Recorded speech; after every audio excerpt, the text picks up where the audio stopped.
The Deluxe Edition Network, also known as The Den, is an incredible podcast network that offers a wide variety of entertaining and informative podcasts. With a lineup of shows covering various topics, such as interviews with a wide variety of guests, history, music, relationships, true crime, and so much more. The Den provides content that caters to a diverse range of interests. The hosts and guests on the Deluxe Edition Network demonstrate a deep passion and expertise in their respective fields, making each episode on each show engaging and thought-provoking. The network fosters a sense of community by encouraging listeners to interact through live chats, social media, and forums, creating an inclusive environment for discussion and sharing opinions. With its commitment to high-quality production, the shows in the Deluxe Edition Network continue to captivate and entertain its ever-growing audience. Whether you're a podcast enthusiast or someone looking to explore new topics, The Den is a fantastic platform to dive into and uncover fascinating insights from experts in their fields. The Deluxe Edition Network is the home of independent awesomeness. To find all these great podcasts in one convenient location, head over to deluxeeditionnetwork.com. That's deluxeeditionnetwork.com.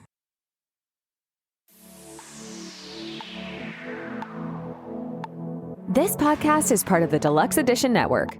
To find other great shows on the network, head over to deluxeeditionnetwork.com. That's deluxeeditionnetwork.com.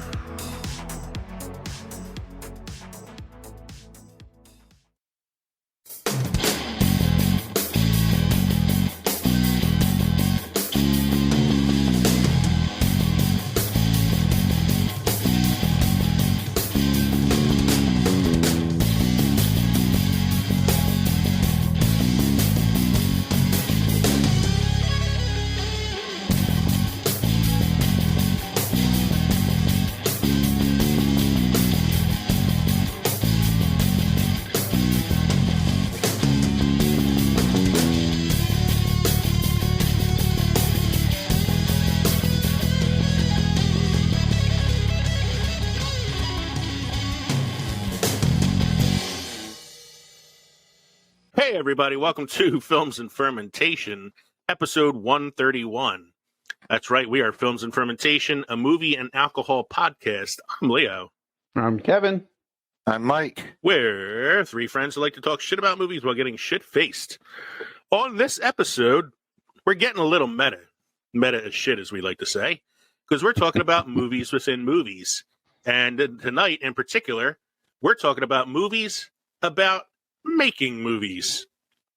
So we're going to have a little bit of fun with that. Don't forget, you can drop us an email at filmsandfermentation@gmail.com or visit linktree.com/filmsandfermentation. Find all of our social media and podcast links. I encourage anybody out there listening to write into us. Let us know if there's any movies we missed on these lists that we create, or if you don't agree with something we said. We would love to hear your opinions about our opinions. Then we can poo-poo your opinion. Become part of the Films and Fermentation family by going on Patreon to support us or buying some of our merchandise at teespring.com. Remember, we are now part of the Deluxe Edition Network, The Den. You can visit them at deluxeeditionnetwork.com to find out more about our podcasts and all of the other podcasts on The Den. Gentlemen, what are we drinking this evening? I'll go first. Kevin already finished it, so. Yes, so it's practically gone. I am drinking Breckenridge Brewery's Christmas Ale. Since 1933, it's a multi-full-bodied winter warmer. That's the 7.1% alcohol by volume. It's a tasty little winter treat to be followed up by the Big Bad Mad Elf. Nice. So I should be feeling pretty good by the end of the show tonight. Michael, what do you got going on? I am drinking a Jim Beam Kentucky Cooler Black Cherry and Lemonade. Nice. Sounds good. 5% alcohol by volume. So I went through a little bit of an adventure tonight trying to figure out what I wanted to drink because I was trying to come up with something cocktail related. When you look up meta cocktails, It takes you all kinds of different directions on Google. So that wasn't really working out. So then I tried to find cocktails based on some of the movies that we had in our list. But since we narrowed it down in the pre-show, that probably wouldn't have worked anyway. And then some of them I just didn't have things, what I needed for them. So then I thought maybe I'll do a drink based on one of the movies Mike talks about in his film history list this week. And I found one that I sort of kind of liked. It was for Ocean's 11. And I was like, oh, maybe I'll do that drink. And then I'm like, nah, I don't feel like doing it. So I went a totally different direction. I'm like, the holidays are coming upon us now. Let me do something holiday related. So I broke out, Michael, the Old Smoky Moonshine recipe book. Oh, yeah. And I made a Old Smoky Moonshine recipe this evening in my little Baby Yoda mug. It's called the Chocolate Covered Strawberry. It is hot chocolate mixed with Old Smoky white chocolate strawberry moonshine. Nice. And it is very tasty. The white chocolate strawberry cream moonshine is 17.5% alcohol by volume. And I think I put too much in. So we should have a good show today. Did you say 17? 17.5% alcohol by volume. Because it is moonshine. It is. Well, yeah, but it is 35 proof. And I think I was only supposed to put a shot in, and I just went generous on the pour. It's a double shot. It's a triple shot. It might be more than that. You see the size of this mug, right? Yeah, true. So we should have a pretty good show by the end. Flavor to taste, huh? Yeah, it's awesome. So, Michael, did anything happen this week in film history? It looks like it did. This week in film history. Mike's back in practice now. He got it right tonight. Yep, I am. In 1978, The Deer Hunter, directed by Michael Cimino, starring Robert De Niro, Christopher Walken, and Meryl Streep, premieres in L.A. Academy Award for Best Picture in 1979. Deer Hunter is probably best known for the final scene, which is De Niro going back to Vietnam to find his brother, played by Christopher Walken, and he's been brainwashed and turned into a contestant in a Russian roulette contest. It is a brutal movie, very depressing. Looks like the first three movies on my list here are brutal movies. So you're saying it's not a Christmas movie? It is not a Christmas movie. Although Christopher Walken did win an Oscar for Best Supporting Actor for this film. Mm-hmm. Meryl Streep was nominated for it, one of her early nominations. At the time, she was engaged to John Cazale, who plays Fredo in The Godfather. He was in this film as well. I think it's the last film he was in before he passed away from cancer while they were engaged. So, yeah, I've seen this a couple times. It's a good movie, but it's a difficult watch. The second movie that Mike has here, I've seen once because once is enough. In 1982, Sophie's Choice, directed by Alan J. Pakula, Mm-hmm. and based on William Dayton's 1979 novel of the same name, starring Meryl Streep and Kevin Kline, is released Academy Award Best Actress in 1983. Meryl Streep's second Academy Award. She had won one for Kramer versus Kramer before that. She had a streak in the 70s and 80s of depressing fucking films. Yeah, no shit. She did The Deer Hunter. She did Kramer versus Kramer, which is about divorce. And then she did Sophie's Choice, which is watch once and you're good. She's in a Nazi concentration camp and is forced to choose between her two children, which is going to live, which is going to die. And most of the movie is about her struggling with that decision the rest of her life. It's a great movie. Well acted. Yeah, you don't have to watch it more than once. No. The next one you can watch more than once, though. Yes. Released in 1986, Heartbreak Ridge is an American war film produced and directed by Clint Eastwood and starring Eastwood, Marsha Mason, Everett McGill, and Mario Van Peebles. Peebles. Mario Van Peebles. Peebles. Yeah, it's a good movie. Yeah. Not groundbreaking in any way. It also came out. It's not award winning, but it's not award winning. solid. I mean, it also came out around the same time as Platoon and Full Metal Jacket, so it does get a little overshadowed in that sense. And next one is where I almost got my drink from. 2001, Ocean's 11, directed by Steven Soderbergh, starring George Clooney, Brad Pitt, Matt Damon, and Julia Roberts, premieres in Westwood, California. Now, I typically am not a big remake guy, you know that, but Ocean's 11, I have to say, is probably one of my favorite remakes of all time, and it's because it didn't try to be the original film. Right. The original film with Frank Sinatra and the Rat Pack was a drama, more or less. It didn't try to be the original film, but it didn't go too far away from the original film. No, and it was well acted. The ensemble they got worked so well together. Mm-hmm. And Katie and I saw this in the theater the weekend it came out, and I remember leaving the theater. It's one of the few movies where I've turned to her and go, "Man, I had fun watching that." Very, very rarely I say a movie is like a fun watch. That's a fun watch. Might watch that later. The next one, Mike. Last but not least, in 2002, The Two Towers, the second Lord of the Rings film directed by Peter Jackson, starring Elijah Wood and Ian McKellen, premieres in New York. So I got to ask you guys this question: Does it feel like movies? Does it feel like The Two Towers came out in 2002?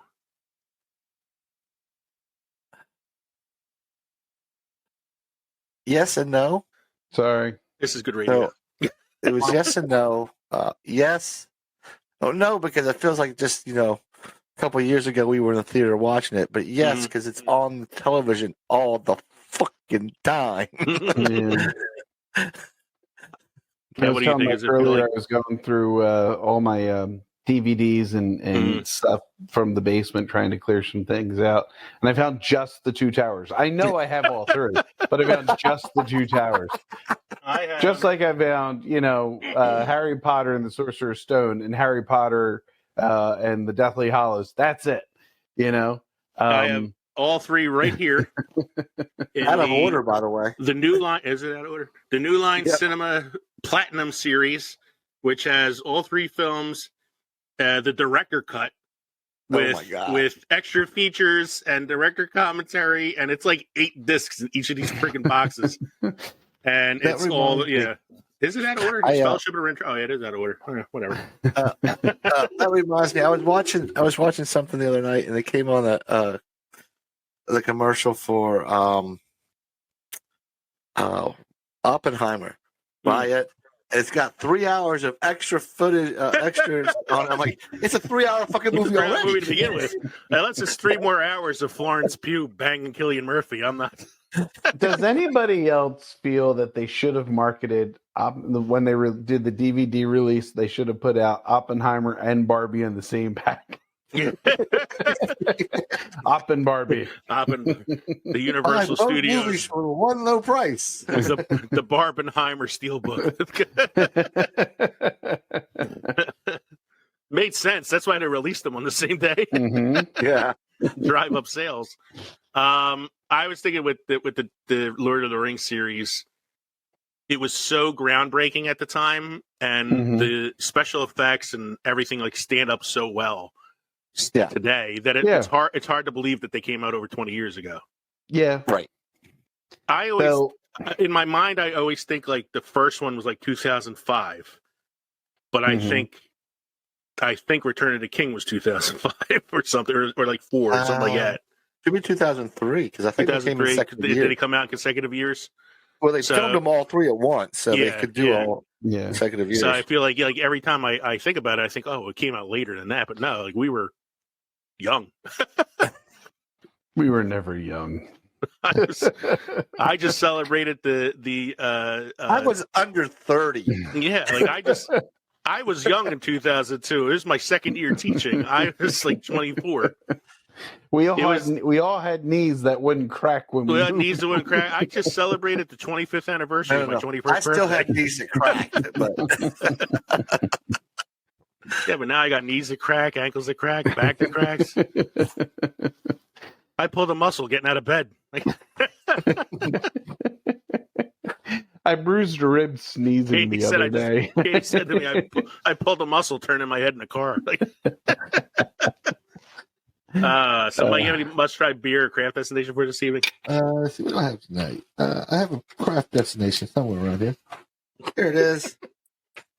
Got buried on the phone. From Wisconsin, the New Glarus Brewing Company. This legendary and pioneering local craft brewery was founded in 1993 by Deborah and Daniel Carey.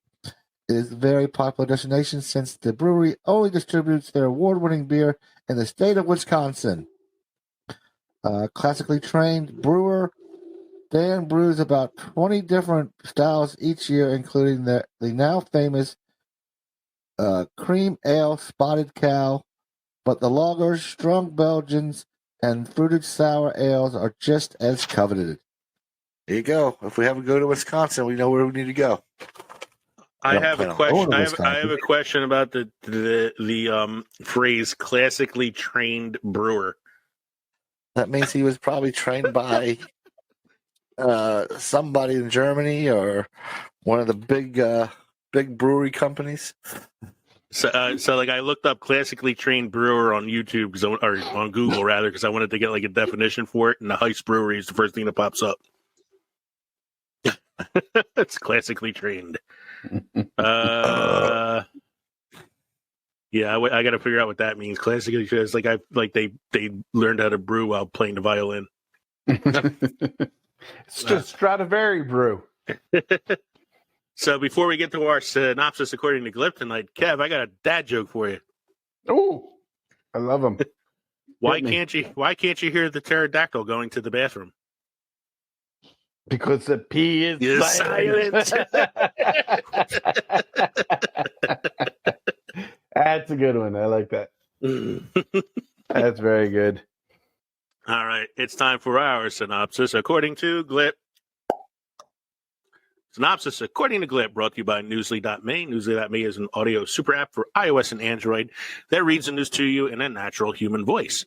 Stop scrolling, start listening. Go to Newsly.me today and use the promo code NFerment to get your first month premium subscription for free. So our Glip synopsis, again, for anybody new to the show, Glip is the recording program we use that gives us a fun little synopsis every week of the show, and I like to parse out some of my favorite pieces of information from the summary and go with it. So these are some of the best parts that I found this week. The hosts talk about the Den. The participants discuss surprise box office hits and podcast overlords. Kevman asked the beer wench to bring him a burly beer. He did. Mike is drinking something old and Leo is drinking something new.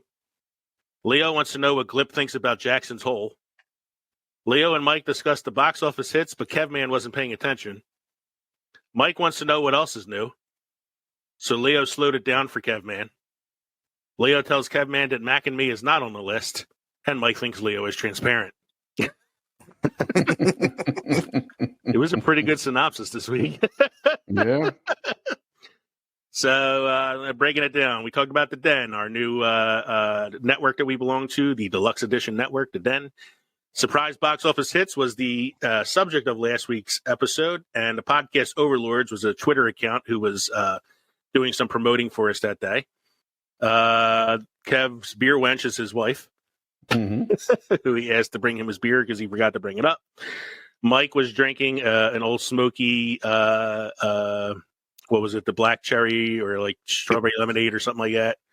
Yep, which is something you've had before, and I was drinking a Stewart's hard soda, which I've never had before, so it was something old, something new. You had made a comment about a must-try beer destination in Jackson Hole, Wyoming, and I said, I wonder what Glip's going to say about Jackson Hole. Again, we were talking about box office hits. Kevman was not paying attention at one point, which Mike said, "What?" And Mike's response was, "What else is new?" I said, "I want to slow it down for you" as a joke. Glip took it seriously. I kept having to repeat that Mac and Me is not on the list last week. It's not on the list this week either, Kev. Fuck. And Mike thinks Leo is transparent. Had to do with my need to have Shawshank Redemption on just about every freaking list I make. So I look up classically trained breweries, right? What does it mean to be classically trained brewer? It comes up, what does classically trained mean? Classically trained means that you are trained in the classical way.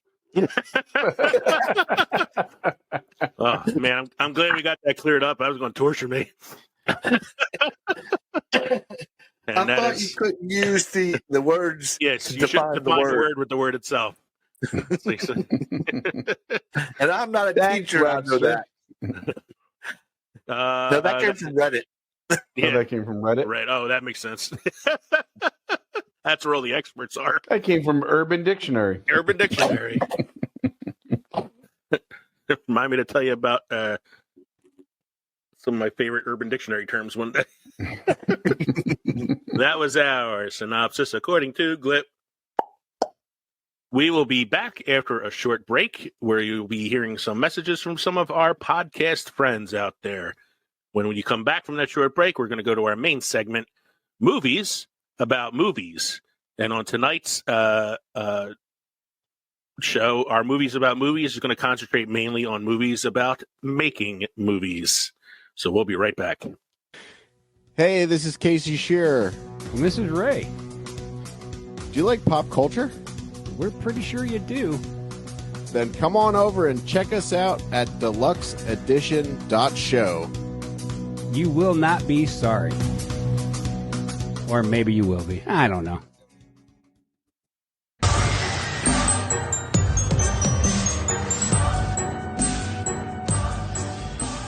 Hello, listeners, and welcome to Quad Pro Quo. Right now, you are probably thinking to yourself, oh great, another movie podcast. Well, dear listener, you would be right. But throw in a couple of marriages, decades-long friendships, and a shared property line, and you have just another movie podcast with a shitload of drama. Inspired by the iconic quid pro quo scene in Silence of the Lambs, each week one of us will pick a movie. It could be a childhood favorite, a classic film noir, an Academy Award winner, or a complete dumpster fire that brings joy to that person's heart. The selector's objective? To get us to love, or at the very least, not hate their pick. Will our marriages, our friendships, and our neighborhood survive? Find out each Thursday on Quad Pro Quo.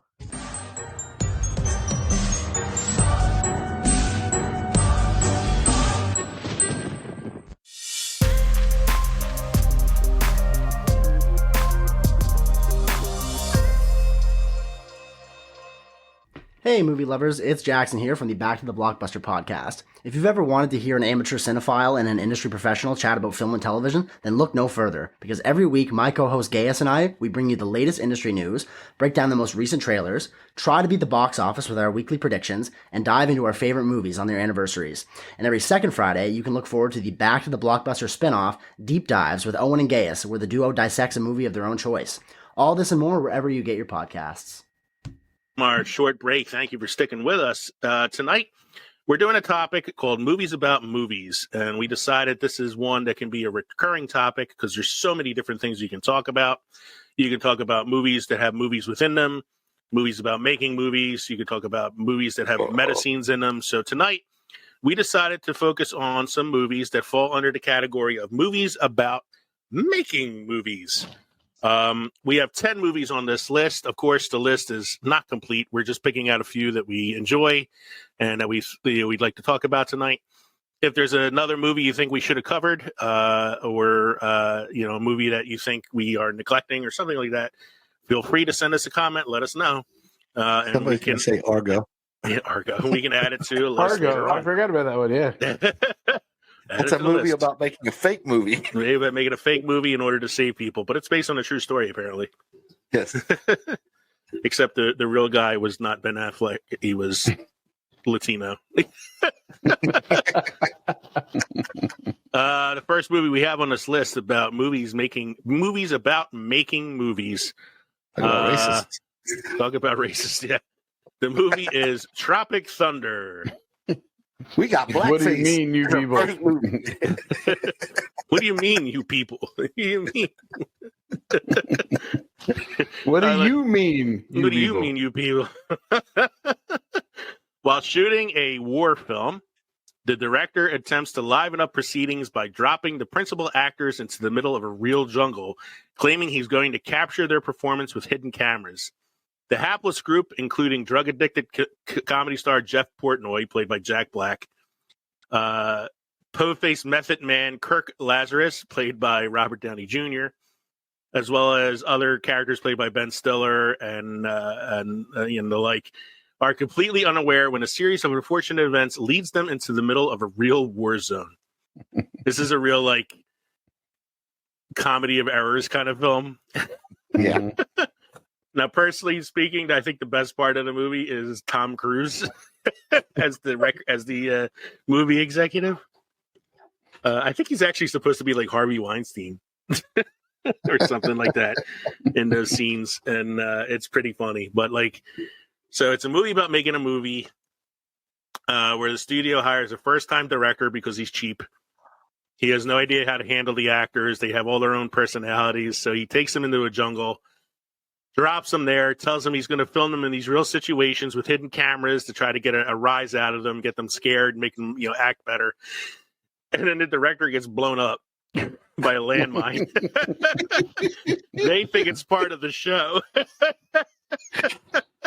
And so spend the rest of the movie filming what they think is a war film, but it's really just them trying to figure out where the hell they are. It's a good movie. It's funny. It's funny as hell. It's a hoot. It's got a great, like, so talk about meta. So aside from the movie within the movie, you got another like meta joke in there, and that's Robert Downey Jr. playing an actor who's white, playing a black character.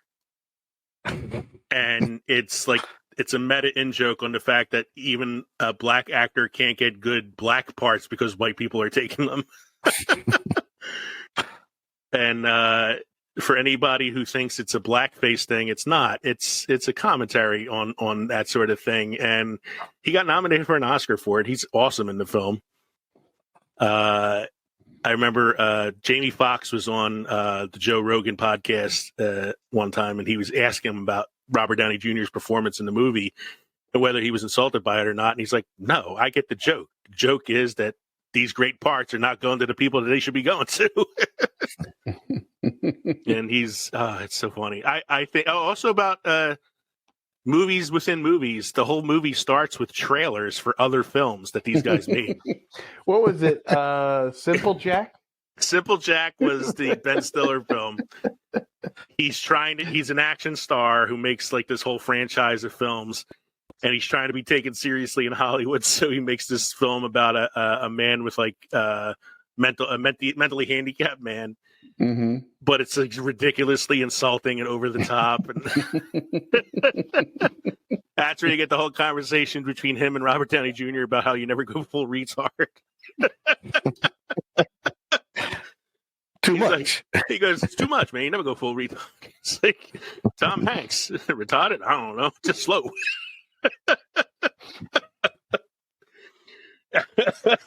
He won an Oscar. Oh man. And what's the other joke? His movie at the beginning, his trailer, it's Robert Downey Jr. as his character Kirk Lazarus, and what's his name? Tobey Maguire. And they play monks who like fall in love. And it's like supposed to be like a forbidden like love affair thing, their trailer, and it's in the one scene they're kneeling next to each other praying, and Tobey Maguire is playing with Robert Downey Jr.'s rosary beads. And he's making his face like he's having an orgasm. It's like so funny. It's called Devil's Alley. And when they're introducing it, says it's 5-time Academy Award winner Kirk Lazarus and MTV Award winner for Best Kiss, Tobey Maguire. Like, fucking movie's so nuts. Jesus. My favorite line though in the whole film is the very end. They're raiding the village where Ben Stiller has been abducted, and Robert Downey Jr. goes in pretending to be an Asian farmer. He got his face all covered up and everything, and he's leading this cow in. and he's trying to talk about the farm that he works on, and he's trying to speak in Vietnamese, but he doesn't do it very well. And the guy goes, "What kind of farmer did you say you were again?" And he whips off his costume and pulls out 2 big machine guns, and he goes, "I'm a bullet farmer, motherfucker."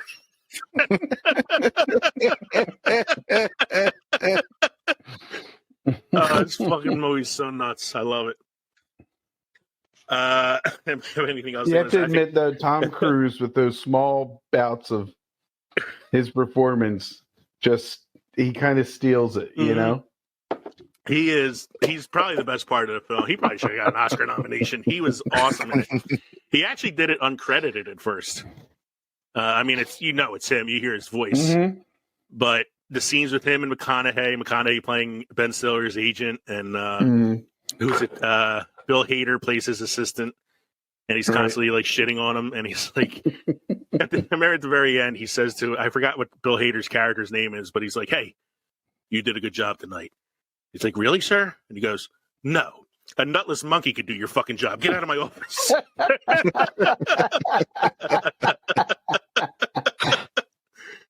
What's the thing when they call him up? It's the terrorists talking to him, and they're making their demands, and he's like talking back to them like they're another movie studio or something. It's a crazy film, man, but it's funny as hell. The next one I have on my list here, unless anybody have anything else they have to say about Tropic Thunder. No. Once Upon a Time in Hollywood. This is the newest or the most recent film from Quentin Tarantino. Actor Rick Dalton, played by Leonardo DiCaprio, gained fame and fortune by starring in a 1950s television western, but now struggling to find meaningful work in Hollywood that he doesn't recognize anymore. This is taking place during the 1960s. He spends most of his time drinking and palling around with Cliff Booth, played by Brad Pitt. He's his easygoing and longtime stunt double and friend. Rick also happens to live next door to Roman Polanski and Sharon Tate, the filmmaker and budding actress whose futures will be forever altered by the members of the Manson family. There's a lot going on in this film for a film that doesn't have a lot going on. Like, I went to see this in the theater when it came out because I love Tarantino. And I'm like, this is going to be awesome. Look at the actors in it. And I left thinking to myself, boy, I don't know what that movie was about. What did I just watch? What did I just watch? Like, there was really not much plot in it. It was mostly about DiCaprio as this like actor who's struggling to like redefine his career at a time when, Hollywood's changing. And then Brad Pitt's character somehow gets involved with this girl who's part of the Manson family. The best part of the movie, honestly, is Margot Robbie as Sharon Tate. Because she's gorgeous and she looks so much like Sharon Tate, and it's one of Tarantino's movies where he likes to rewrite history. So with Inglourious Bastards, which is another movie about making movies, it's about the death of Hitler and destroying the Nazi Party, and it's his idea of a World War II fantasy. This one is what would have happened if Sharon Tate didn't get killed by the Manson family that night. I mean, that's ultimately what happens is she gets saved at the end by DiCaprio and Brad Pitt. And obviously in real life, she did not get, she got murdered by the Manson family. Yes. I feel like it's a movie. If I watch it again, I'd probably appreciate it more. But I just haven't had 4 hours time to watch it again. Well, if you skip Shawshank once in a while. Yeah, I mean, if I did watch something other than Shawshank, I would sit down and be like, I can watch Once Upon a Time in Hollywood again and see if I like it a second time, or I could watch Shawshank. It's usually Shawshank. It's either that or it's like, or I can watch Clue. Or Ghostbusters, or something else that I've watched a million times. Or Star Wars. But Once Upon a Time in Hollywood, I feel like if I watched it again, I'd probably appreciate it more. Because there are some good performances in it. Like, DiCaprio is amazing as always. Brad Pitt won the Oscar for Best Supporting Actor for it. He's really good in it. Like I said, Margot Robbie is just a joy to watch no matter what. Yeah. So, I mean, I feel like if I gave it another shot, I might actually like it. Anybody have anything they want to add, or I feel like I'm monopolizing the first two movies so far. So if you feel like talking, let me know.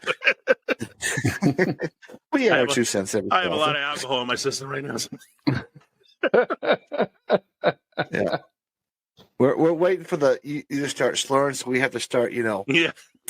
It might happen soon. It might happen soon because on top of the alcohol, we had Chinese food for dinner, and I had the fucking spiciest General Tso chicken I've ever had in my life. That they must have marinated it in magma because it burned the shit out of me when I ate it. So it's going to burn the shit out of you when it comes back out. There's going to be a whole lot of burning going on later. The next one I have on this list is one I haven't seen in a while. Like, I think I need to rewatch this. This came out in, oh my God, when was it? 1992. It's The Player, starring Tim Robbins and Vincent D'Onofrio. I think he's underrated. Who? In Hollywood. D'Onofrio? Oh, D'Onofrio is so underrated. Mm-hmm. He's like, people talk about like De Niro and the way he would change his body for roles and Christian Bale and the things he does. Vincent D'Onofrio has been a different actor in almost every friggin' movie he's ever been in. Yeah. And he changes his appearance so much. Yeah. He'll go from big to small to fat to in shape to like, to looking like a guy, to looking like a bug wearing a man suit. Like, that movie in Men in Black, aside from the amazing performance he already gave, he wore specially designed knee braces to force him to walk that way. Really? Ooh. Like, that's how committed he was to that shit. Like, he's so underrated. He was even great in what was the Law and Order one that he did? Was it Special?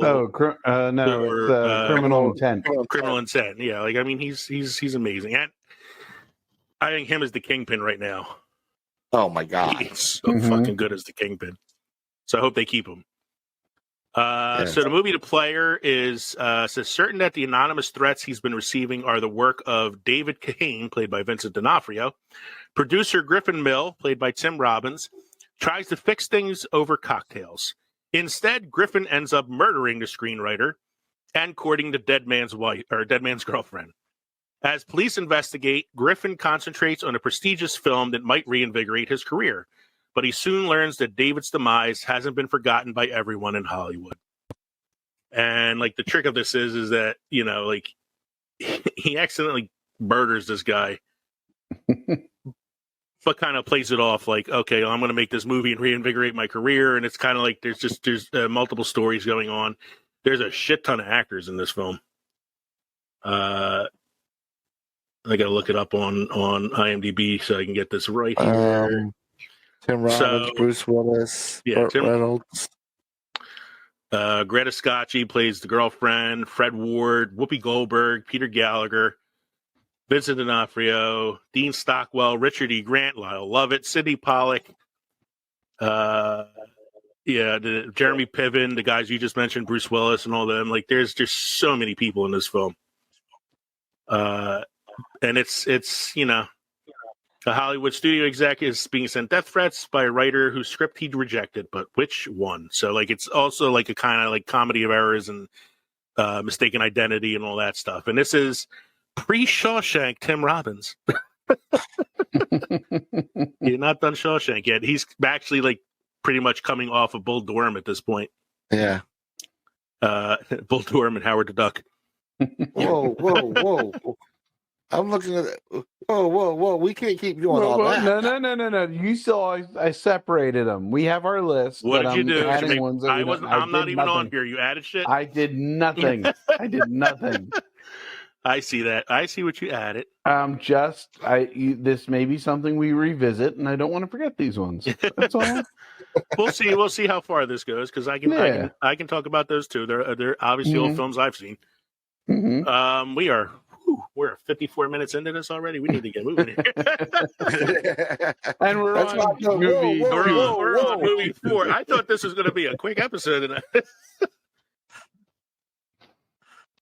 Your number 4 is Get Shorty. This was an interesting movie. Interesting. This is one that I've seen multiple times, and still I'm not sure if I like it or not. Right. That's where I'm at, because I don't know if I liked Travolta's character. He was just too cool, you know. And I know the whole sequel is Be Cool, but like it was almost unbelievable with how relaxed everything was, you know. So the movie is going at 6.9 out of 10, and the movie is based on a novel, Get Shorty, by Elmore Leonard, and he's a writer who kind of that's his thing. Is kind of characters like that. So Chili Palmer, a character that John Travolta plays, is a too cool for school customer kind of thing, because he's a typical Elmore Leonard character. He's a Miami mobster who gets sent by his boss, the psychopathic Bones Barboni, played by Dennis Farina. Boy, talk about somebody who's typecast in Hollywood. To collect a bad debt from Harry Zim, Gene Hackman, a Hollywood producer who specializes in cheesy horror films. When Chili meets Harry's leading lady, Renee Russo, the romantic sparks fly. After pitching his own life story as a movie idea, Chili learns that being a mobster and being a Hollywood producer really aren't all that different. And it's like the stories converge there. Like, again, like there's some things about John Travolta in it that I like. And then there are some things where I'm like, he's still playing Pulp Fiction in this film. Gene Hackman's good in it, but Gene Hackman rarely gives a bad performance. Right. Dennis Farina is pretty funny in it, because he's basically playing himself as a mobster, which he does in every film. It's an early film for what's his name? From James Gandolfini. The Soprano, James Gandolfini. He's got an early role in it. And I Uma like Thurman. Uma Thurman's in it, and Danny DeVito is the shorty that they're trying to get. He's like this really short actor in Hollywood, but who's like a major like leading man character. And I remember in the film, there's a film within the film within the film that they make with him playing Napoleon, because he's like real short. And he's really funny in it. Danny DeVito's good in the film.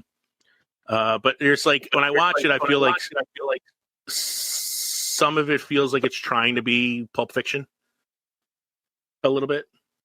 I feel like, and some of it is trying to be like a little more witty. I don't know. But again, it's a movie about making movies, and that's kind of what we're talking about here tonight. The next one is a Disney film, Saving Mr. Banks.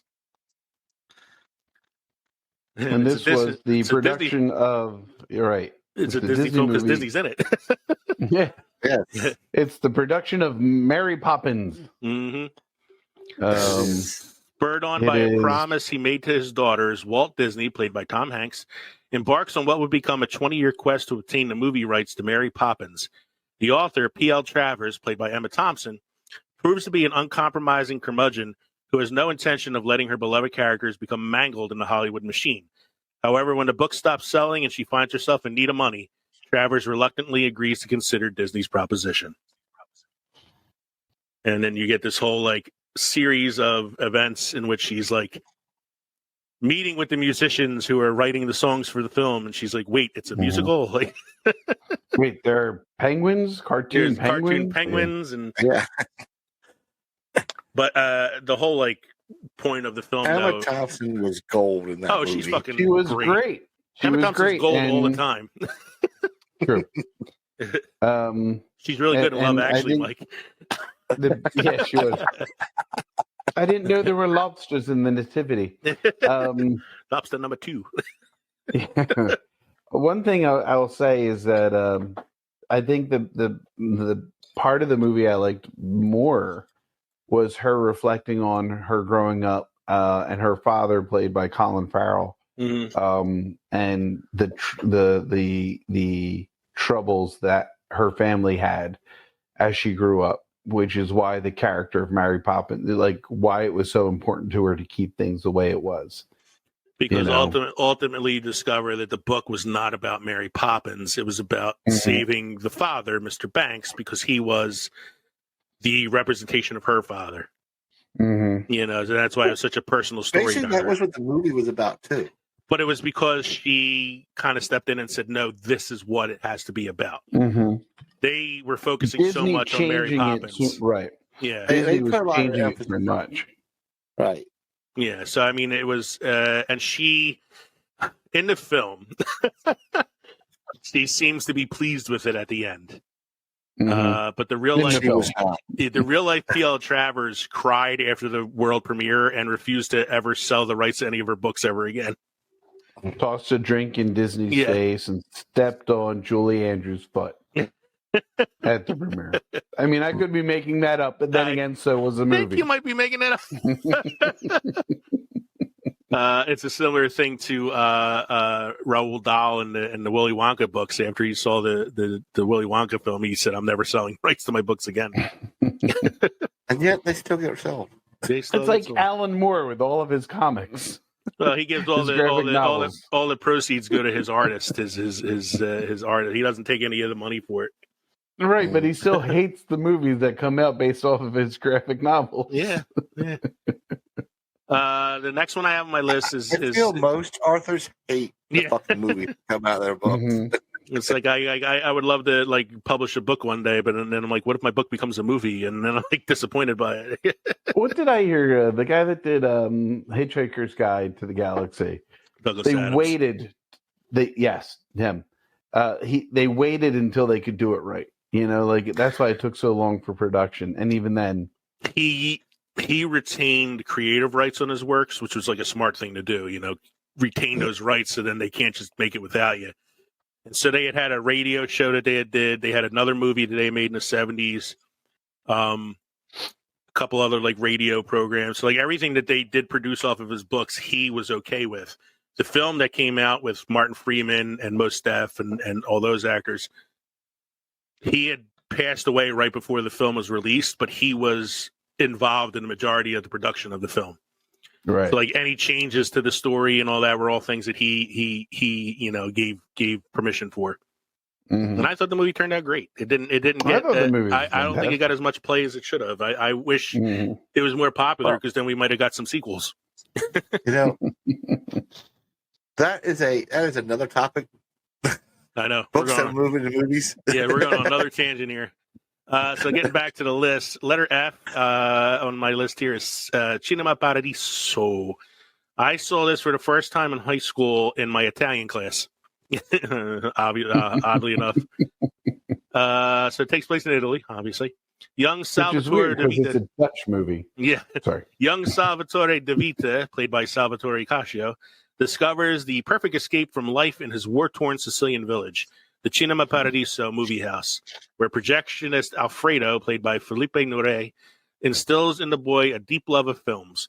When Salvatore grows up, falls in love with a beautiful local girl, and takes over the Paradiso's as the Paradiso's projectionist, Alfredo must convince Salvatore to leave his small town and pursue his passion. Man, I fucking drunk. Yo, his passion for filmmaking.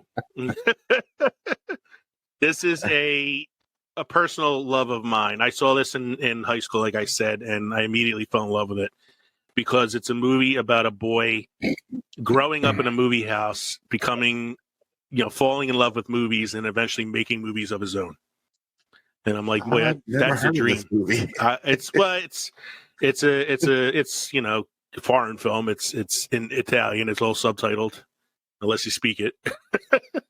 And it's a beautiful movie, very, very beautiful movie. It's not like it's very wholesome. It's this boy befriends this guy that runs a movie house, grows up watching all these different films and falling in love with the process, and then eventually pursuing his dream of becoming a movie maker.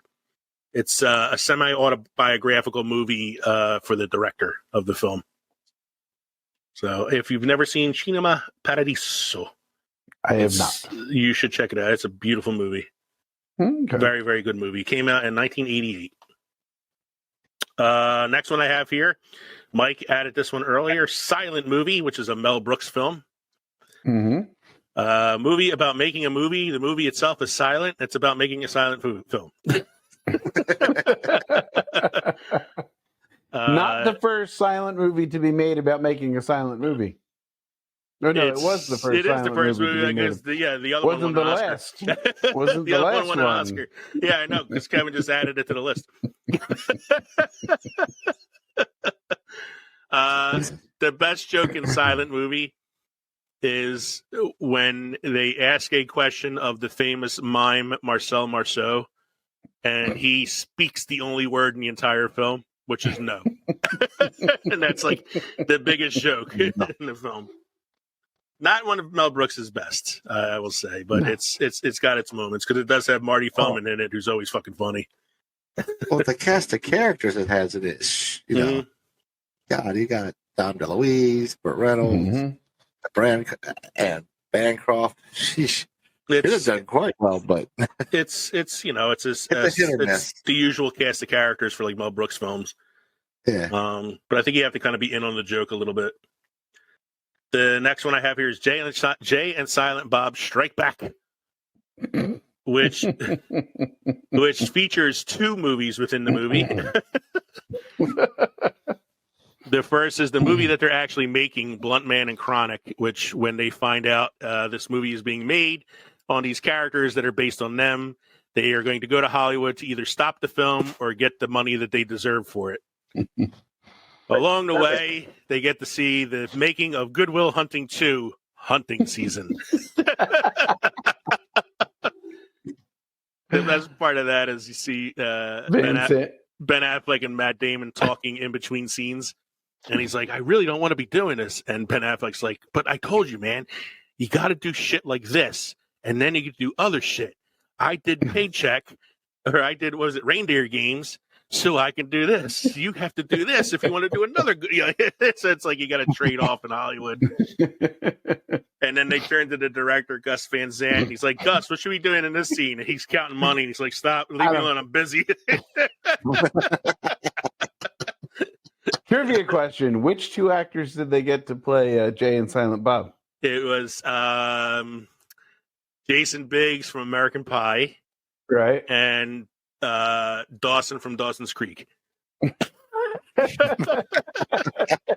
Vanderbeek.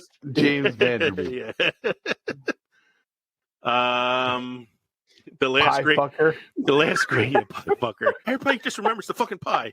You know, I did other things like Saving Silverman. Pie fucker. What's it's the last great performance from Shannon Elizabeth.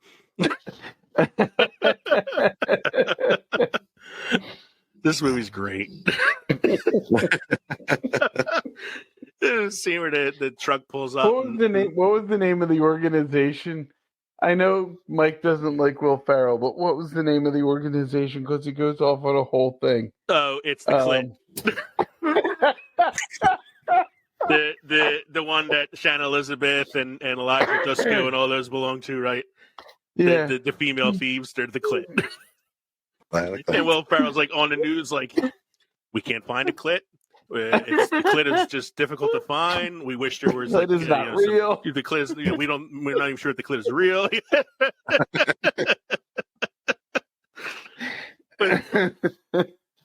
So fucking stupid. Jesus. Here, I got more trivia for you, Kev. Do you remember the name of the website? The website they go on to read all the reviews? No. It's moviepoopshoot.com. Oh my god. Lord. I love the cameo from George Carlin, where he's like, if you want to hitchhike, you gotta give and take. You gotta pay for it, or the truck. The rules of the road. It just goes down on the guy. You know what? I'm glad our last movie's a wholesome movie. We haven't gotten there yet.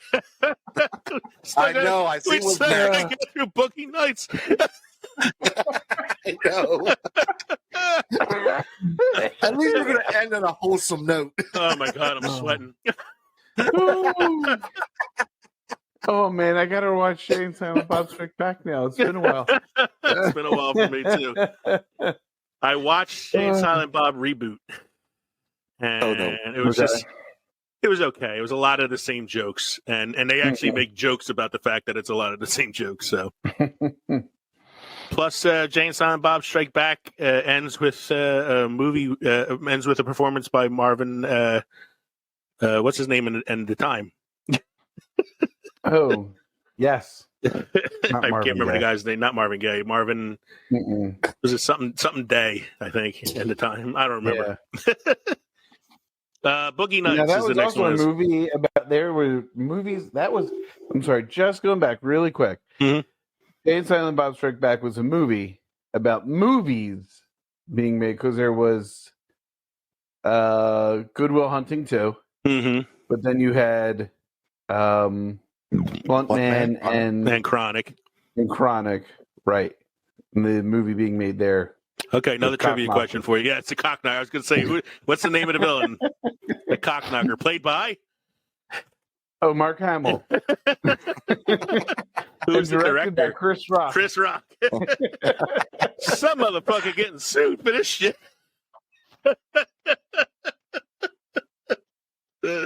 Oh, good Lord. Boogie Nights.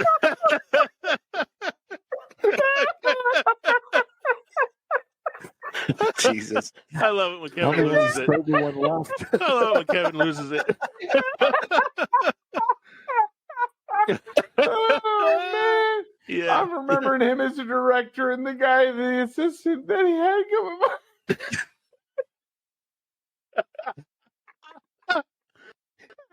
Because the whole thing is it's in black direction.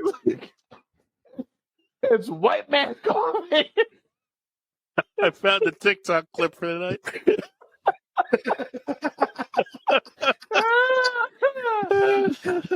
I gotta mark. Laugh drunk talk. I gotta mark down on my notes when to look for this. 1 hour and 11-minute mark. Oh my god! You spitting that coffee? No, I'm moving on to Boogie Nights. Okay. Let's move on to Boogie Nights. A movie about making porn. Oh. A movie we discussed on last week's episode because it involves Mark Wahlberg and a big fake dick. But what I have here, the link I put on here is for a trailer for the movie within the movie.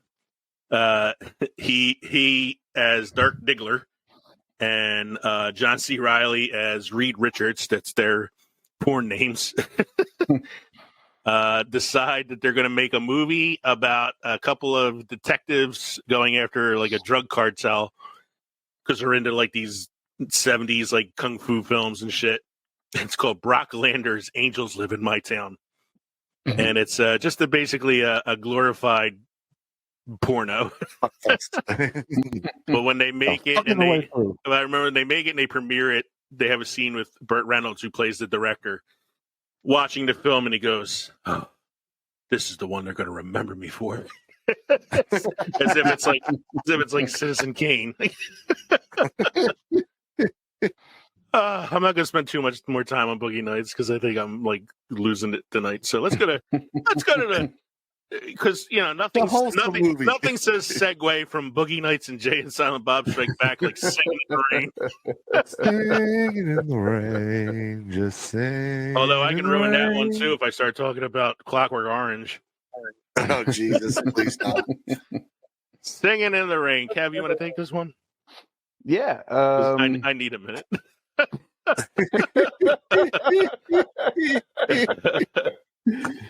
Okay. Singing in the Rain. Hold on.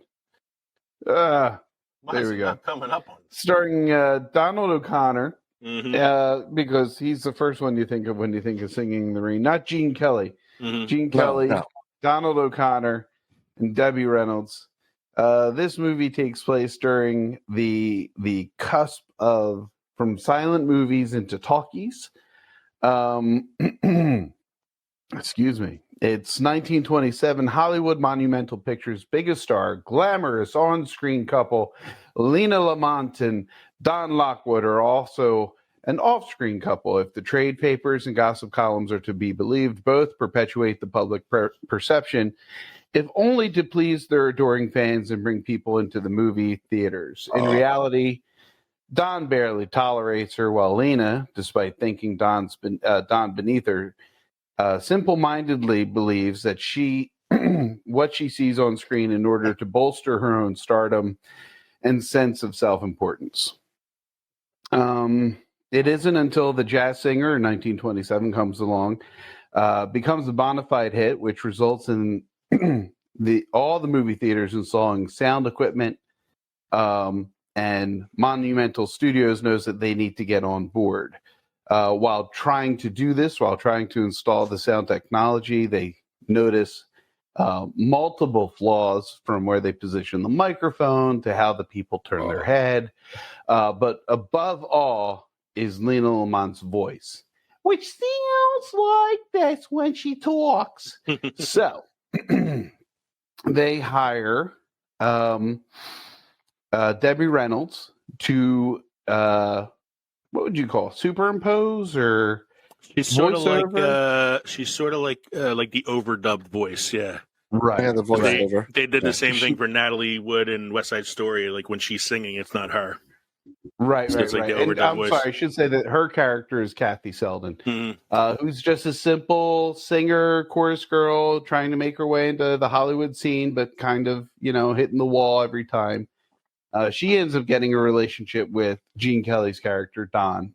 And that's how they end up doing the talkie movies and becoming a sensation. But obviously they realize that, Kathy is losing out on all the credit that she's due because of the singing, because of the voice work, And it's a movie about movies. Without looking at IMDb and cheating, how many Academy Awards do you think this film was nominated for? 3. I'm already on IMDb. And Oh, you're already I'm on looking at it? IMDb, but I'm not looking at it. So I'm going to say 3. Well, you're close. It was 2. It's 2. You would think for a bona fide classic like this, a film that's still talked about, that's still like beloved, it did get a Best Picture nomination.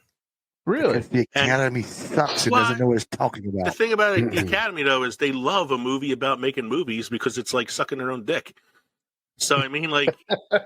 They don't like movies make about movies with real stars in it. Marilyn Manson tried that. He had ribs removed. I was thinking more Clerks. Broke his neck. Yeah, trying to suck his own dick. So it got a nomination for Best Supporting Actress for Jean Hagen. She's the one with the high-pitched voice. And Best Music Scoring for a Motion Picture, and that's it. No director, no actor, no actress, nothing. And it's surprising considering it's such a beloved movie.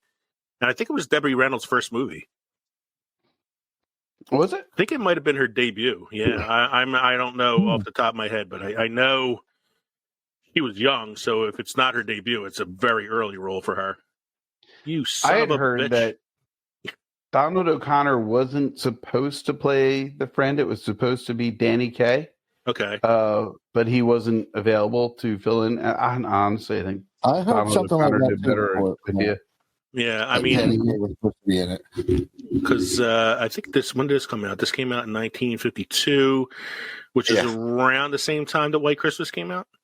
White so- Christmas 54, yeah. 54. So I mean, I don't know if Danny Kaye might have possibly been already filming that or something. I don't know. I love these old like musicals too from the 50s that have just like musical numbers for the sake of musical numbers. You know, like that. That's I watched White Christmas the other day, and that's what it is. It's just like movies for the sake of like musical numbers. So she did 1, 2, 3, 4, 5 movies before this one. But this was a hit. Like her first 5 movies were not like well known or well regarded. Right. So Singing in the Rain's kind of like her star making performance. All right. And I feel like all right, we can blow through these next ones real quick. Do you think? So Or yeah, should we hold on? I don't know. We I can't. don't know. Because you still want to do the Inception, don't you? That's another. That's another 20 minutes. Yeah. So we got Inception. And we we'll got- come back to the other 5 later. Yeah, we got 5 other movies for this list. Movies about making movies. Bowfinger, Disaster Artist, Shadow of a Vampire, Ed Wood and the Artist. They're all great films. But I think we're going to save those for another episode because we've been going for a while right now, and Leo needs to get to bed. So Leo's not going to watch one of those movies he wanted to watch later on tonight. Not tonight. I'm not editing tonight either.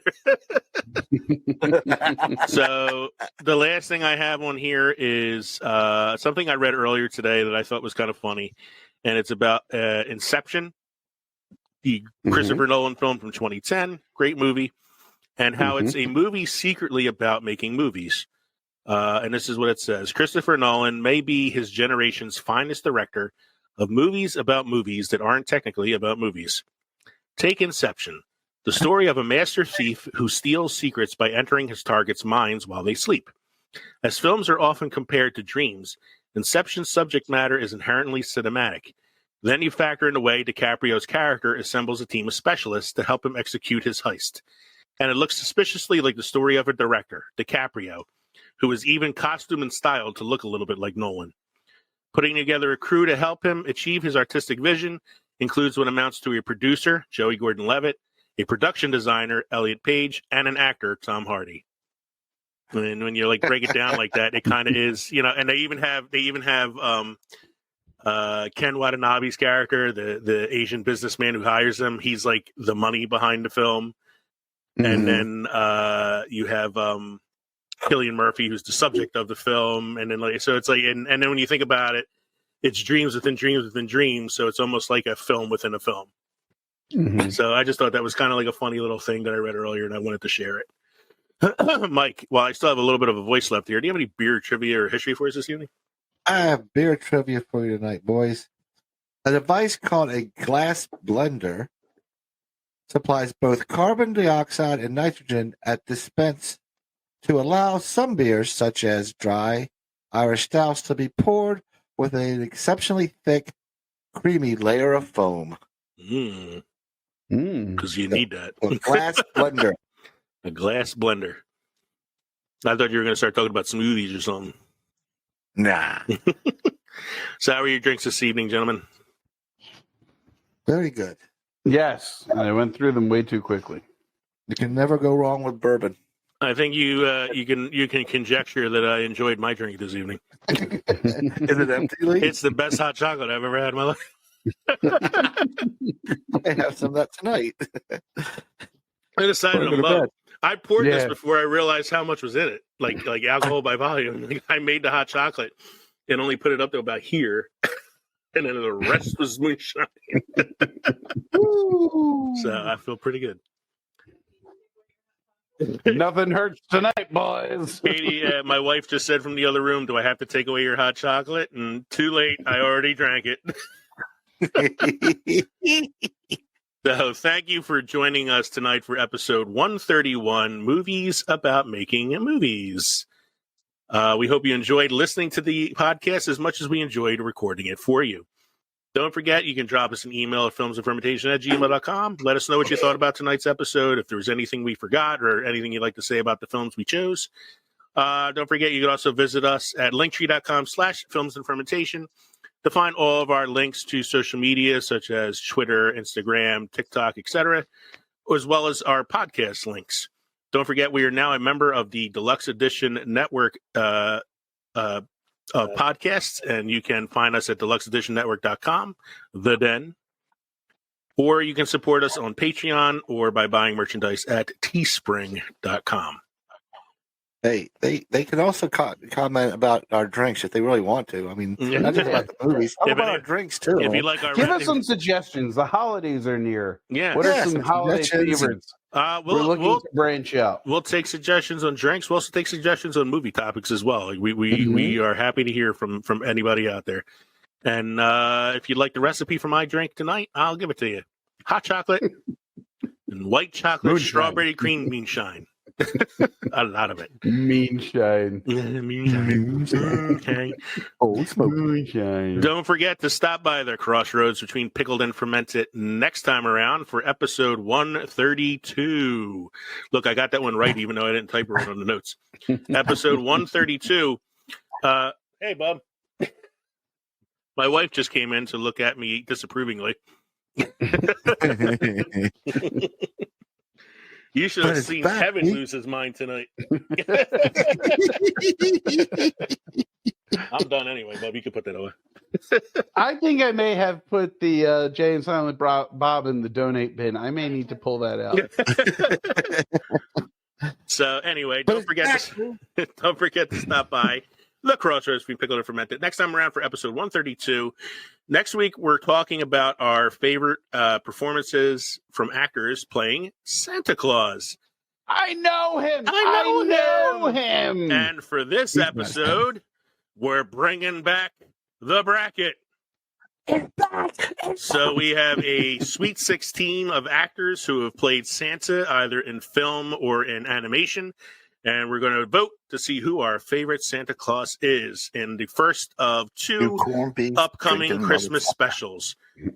In 2 weeks, we're going to be filming and recording our final Christmas special, episode 133, which is going to be a deep dive into the film that is celebrating its 35th anniversary this year, National Lampoon's Christmas Vacation. So this is 2 weeks of special Christmas episodes coming up. I'm Leo. Yes, sir. I'm Kevin. I'm Mike. Thanks again for joining us, everybody. Cheers. Cheers.